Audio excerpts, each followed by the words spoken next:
तो अब मालदीव का भारत से पंगा लेना अब उसी पर भारी पड़ता हुआ नजर आ रहा है, क्योंकि भारत ने एक और प्रोजेक्ट फ्रांस और यूएई में शिफ्ट कर दिया है, जो कि मालदीव में इसी साल यानी कि 2024 के शुरुआती दौर में ही सेटअप किया जाना था। मालदीव को लग रहा था कि वह चीन से हाथ मिला लेगा तो भारत उसकी और ज्यादा इज्जत करेगा।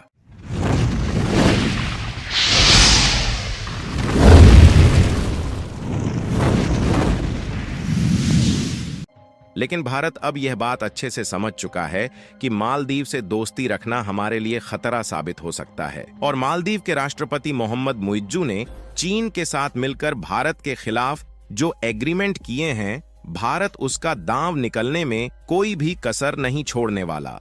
और जो प्रोजेक्ट और इंफ्रास्ट्रक्चर मालदीव में तैयार किया जाना था, मालदीव को सबक सिखाने के लिए उसको अन्य देशों में शिफ्ट कर दिया जा रहा है। और ये मालदीव के लिए काफी यूजफुल प्रोजेक्ट था, क्योंकि इससे मालदीव की इकोनॉमी में एक बहुत बड़ा फायदा होने वाला था। दोस्तों, हम बात कर रहे हैं सोलर पार्क प्रोजेक्ट की, और इसकी खास बात यह थी कि भारत की IHCL यानी कि इंडियन होटल्स कंपनी लिमिटेड, ताज रिजॉर्ट्स और ईस्पा मिलकर ज्वाइंट वेंचर में इंफ्रास्ट्रक्चर तैयार करने वाली थी। और कमाल की बात यह है कि इसे इस तरीके से डिजाइन किया जाने वाला था जिससे यह पानी पर तैरता रहे, क्योंकि मालदीव जैसे देशों में जमीनी हिस्से बहुत ही कम है और यह कोई छोटा मोटा प्रोजेक्ट नहीं था। इसको एक बहुत ही बड़े लेवल पर सेटअप किया जाना था, और भारत की कंपनियों ने इसके लिए एक लार्ज अमाउंट इन्वेस्टमेंट पहले से बचा रखी थी। लेकिन मालदीव के राष्ट्रपति मोहम्मद मुइज्जू ने चीन से हाथ मिला लिया है, तो भारत इस प्रोजेक्ट को यूएई और फ्रांस में भेजने का फैसला बना लिया है। पूरी डेवलपमेंट क्या है, इस वीडियो में समझते हैं। मालदीव के खिलाफ भारत के इस शानदार फैसले के लिए इस वीडियो को एक लाइक करके चैनल को सब्सक्राइब जरूर करें। असल में हुआ यह है कि जब मालदीव ने भारत के खिलाफ चीन के साथ मिलकर खिचड़ी पकाना शुरू कर दिया है, तो भारत भी मालदीव को ठिकाने लगाने की कोई भी कमी नहीं छोड़ने वाला। और भारत ने जो इन्वेस्टमेंट प्लान मालदीव के लिए तैयार किया था, अब उसी इन्वेस्टमेंट से दूसरे देशों में एक बड़े लेवल पर कुछ प्रोजेक्ट स्टार्ट किए जा रहे हैं। इसी में से एक प्रोजेक्ट सोलर पार्क को लेकर है, जिसको भारत के द्वारा 2024 के शुरुआती दौर में मालदीव में सेटअप किया जाना था, जिसमें भारत की दो बड़ी कंपनियां IHCL ताज एक्सकोटिका रिजॉर्ट्स और इस्पा मिलकर मालदीव में बड़े फ्लोटिंग सोलर पार्क को सेटअप करने वाली थी। इस प्रोजेक्ट की खास बात यह है कि इसको इस तरह से डिजाइन किया जाना है कि पानी में आसानी से तैरता रहे, जिससे जो रूरल एरिया सोलर पार्क को सेटअप करने में कंज्यूम हो जाता है, उसे बचाया जा सके। और इससे मालदीव के एनवायरनमेंट को पॉल्यूशन से बचाया जा सकता था, क्योंकि मालदीव में टूरिस्ट को अच्छी सुविधा देने के लिए डीजल जनरेटर का इस्तेमाल किया जाता है। डीजल जनरेटर का लार्ज नंबर में इस्तेमाल करने से मालदीव का पॉल्यूशन तेजी से बढ़ रहा है। यही नहीं, इसके अलावा फ्लोटिंग सोलर पार्क प्रोजेक्ट प्रत्येक वर्ष 1189 टन ग्रीन हाउस एमिशन को कम किया जा सकता है। इससे 4,39,000 लीटर डीजल को प्रति वर्ष बचाया जा सकता है, और जो नॉइज पॉल्यूशन है उसमें 40% की कटौती हो सकती है। लेकिन अब मालदीव ने भारत के साथ दुश्मनी लेकर अपनी अर्थव्यवस्था को किस लेवल का नुकसान पहुंचाया है, उसका पछतावा अब उसे होने लगा है। लेकिन चाहे कुछ भी हो जाए, भारत अब मालदीव का किसी भी सेक्टर में हेल्प नहीं करने वाला है। और जब से मालदीव के राष्ट्रपति चीन के राष्ट्रपति शी जिनपिंग से मिले हैं, तब से उनके तेवर बदले हुए हैं। यानी देखा जाए तो मालदीव के राष्ट्रपति भारत के खिलाफ जहर उगलना शुरू कर दिए हैं, और जो भारत के 77 सैनिक मालदीव में अभी तक मौजूद थे, उनको निकालने का फिर से आदेश दे दिया है। वैसे तो मालदीव के राष्ट्रपति ने इन सैनिकों को निकालने का आदेश उसी समय दे दिया था जब वह नए राष्ट्रपति बने थे। फिर भी अभी तक इसके लिए कोई समय सीमा निर्धारित नहीं की गई थी। लेकिन जब से मालदीव के राष्ट्रपति चीन के राष्ट्रपति से मिले हैं, तो उन्होंने सैनिकों को निकालने के लिए 35 दिन का समय दिया है। यानी कि भारत अब समझ चुका है कि मालदीव भारत के साथ किस तरह का बर्ताव भविष्य में रखने वाला है। और जब मालदीव छोटा सा देश होकर भारत को आंखें दिखाएगा, तो भारत भी शांत नहीं बैठने वाला है। और इसीलिए भारत भी कुछ एलपीजी प्रोजेक्ट और रिन्यूएबल एनर्जी के इस सोलर प्रोजेक्ट को भी दूसरे देशों में शिफ्ट करने जा रहा है।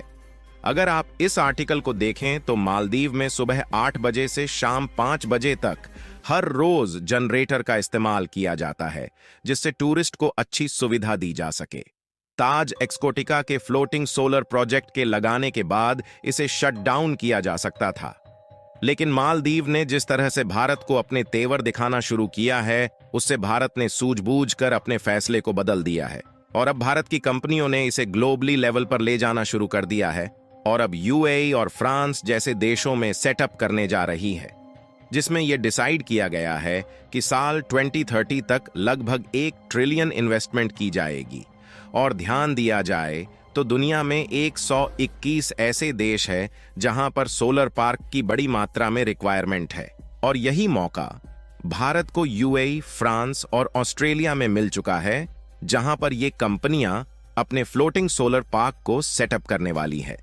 और कुछ दिनों पहले हमने एक वीडियो में बताया था कि कुछ एलपीजी प्रोजेक्ट जो कि मालदीव में सेटअप किए जाने थे, उनको भी श्रीलंका में शिफ्ट कर दिया गया है, जिसमें पुणे गैस अब उसी इंफ्रास्ट्रक्चर को मालदीव की बजाय श्रीलंका में तैयार करना शुरू कर दिया है। और देखा जाए तो इस समय श्रीलंका में एलपीजी गैस की डिमांड बहुत ज्यादा है और भारत के लिए कमाल की बात यह है कि पुणे गैस एलपीजी प्रोजेक्ट को श्रीलंका की एक कंपनी के साथ जॉइंट वेंचर में सेटअप करने वाली है। इसके अलावा भी पुणे गैस में इस प्रोजेक्ट को इंटरनेशनली अन्य देशों में भी ले जाने वाली है, क्योंकि पुणे गैस के पास नेचुरल गैस को एलपीजी में कन्वर्ट करने की एडवांस टेक्नोलॉजी मौजूद है और भारत की यह कंपनी अपनी टेक्नोलॉजी को और भी ज्यादा बढ़ाने पर फोकस कर रही है।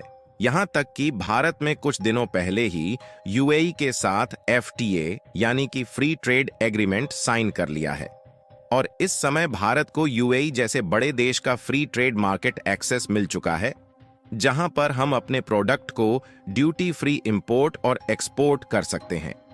देखा जाए तो एक समय चीन दुनिया का नंबर 1 सोलर प्रोड्यूसर कंट्री हुआ करता था, लेकिन भारत ने रिन्यूएबल एनर्जी में अपने आप को जिस तेजी के साथ ढालना शुरू किया है, उससे चीन भी पिछड़ने की कगार पर पहुंच चुका है और भारत ने अपने प्रोडक्ट की क्वालिटी की वजह से मिडिल ईस्ट के सभी देशों में जिस तरह से पहचान डेवलप की है, उससे भारत की कंपनियों को एक बड़ी मात्रा में प्रोजेक्ट मिलना शुरू हो चुके हैं और जो अभी तक मिडिल ईस्ट के मार्केट में चीन कब्जा किए हुए था, अब उसकी खटिया खड़ी होना शुरू हो चुकी है।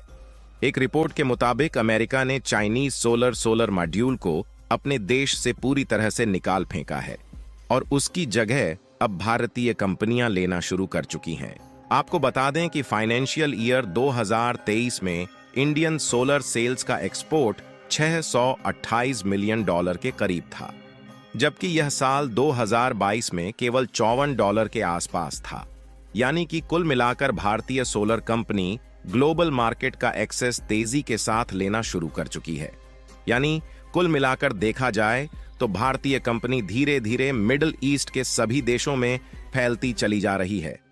आपको बता दें कि फ्लोटिंग सोलर पार्क के अलावा भी कुछ ऐसे प्रोजेक्ट हैं जिनको भारत मालदीव के बजाय दूसरे देशों में शिफ्ट करने वाला है। और भले ही चीन मालदीव की मदद करने की बात कर रहा है, लेकिन जिस तरह से भारत मदद करता था उस तरह से चीन मदद नहीं करने वाला। बाकी आपको क्या लगता है कि भारत जिस तरह से मालदीव की टूरिस्ट इंडस्ट्री को संभाले हुए था, क्या चीन इतने टूरिस्ट को मालदीव भेज पाएगा या नहीं? अपनी राय कमेंट में जरूर बताएं और भारत के इस शानदार कदम के लिए वीडियो को एक लाइक भी कर दीजिएगा और अपने मित्रों तक शेयर करें ताकि उन्हें भी जानकारी मिल सके। इसी तरह और भी नॉलेजेबल वीडियो के लिए चैनल को सब्सक्राइब जरूर करें। जय श्री राम।